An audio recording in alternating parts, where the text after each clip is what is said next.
મિત્રો તમે આ વિડીયો જોયા પછી તમે પણ ચોંકી જવાના છો।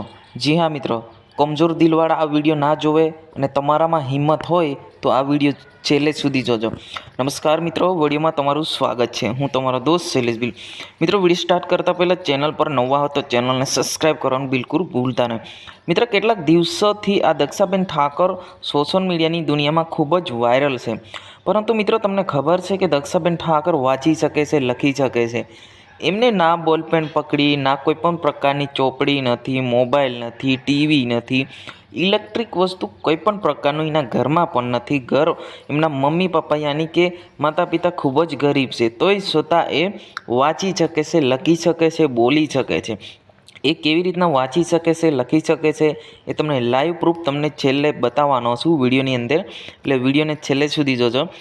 કેમ કે મિત્રો વાત કરવામાં આવે તો દક્ષાબેન ઠાકોરે કેટલાક દિવસોથી સોશિયલ મીડિયાની દુનિયામાં હાહાર મચાઈ રહ્યા છે, અને હાલ એવું મોટા સમાચાર ફરી આપણને જાણવા મળેલા છે કે દક્ષાબેન ઠાકોરે બોલી શકે તો વાંચી કેમ ના શકે, અને ગુજરાતી પણ વાંચી શકે છે પરંતુ ગુજરાતી બોલી નથી શકતા। કેમ આવું બની શકે? ગુજરાતી વાંચી શકે તો ગુજરાતી બોલી પણ શકે ને ભાઈ? એવા પ્રશ્નો ઊભા થઈ રહ્યા છે। અલગ અલગ પ્રકારના અલગ અલગ વિડીયો લોકો બનાવી રહ્યા છે, પરંતુ મિત્રો આપણી જેટલી પણ વિડીયો બને છે બધી સાચી જ હોય છે, કેમ કે આપણે બધી માહિતી કમ્પ્લીટ લઈને જ વિડીયો બનાવતા હોય છે। એટલે અત્યારે જો ફરી એક નવી અપડેટ આવી છે દક્ષાબેન ઠાકોરને લઈને।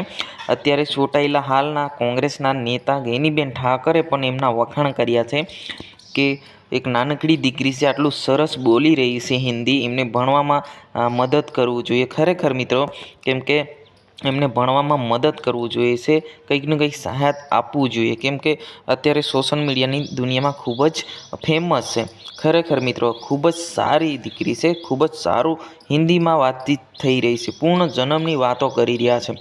તો મિત્રો આપણે છેલ્લેમાં એમનો જે વાંચી શકે છે, લખી શકે છે એ વિડીયો હવે આપણે જોઈ લઈએ। ચાલો આવો વિડીયો જોઈએ।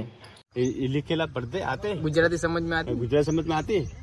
ये लिखा है केसरी माता। हाँ, वेरी गुड।